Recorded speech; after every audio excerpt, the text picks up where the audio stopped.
This free step-by-step video comes to you directly from Haynes, creators of the world's best repair manuals. Fix your car or truck the right way with our accurate and reliable information at your side. You can complete more than 200 jobs on this vehicle when you purchase the complete online manual at Haynes.com.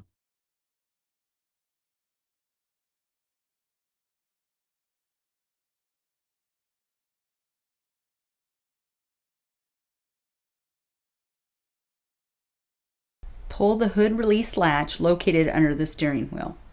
Release the hood safety latch and raise the hood. Detach the cable from the negative terminal of the battery. Chock the rear wheels.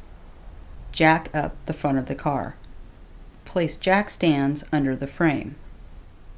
Support the vehicle securely. There are a total of 4 oxygen sensors on this model.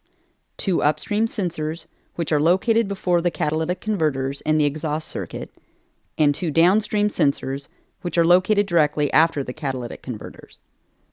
Locate the correct sensor being tested or replaced, then follow the wiring harness of the sensor to the electrical connector. The sensors themselves are accessed from underneath the vehicle.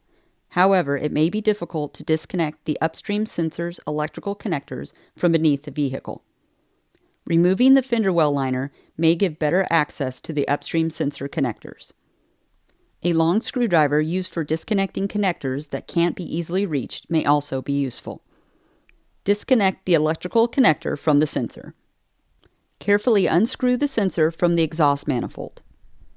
Use caution, as excessive force may damage the threads. Anti-seize compound must be used on the threads of the sensor to facilitate future removal. The threads of the new sensors will already be coated with this compound, but if an old sensor is removed and reinstalled, recoat the threads. Install the sensor and tighten it securely.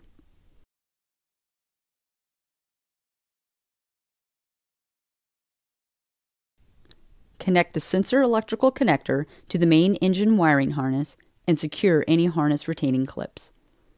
Then you may lower the vehicle to the ground. Reconnect the negative battery cable.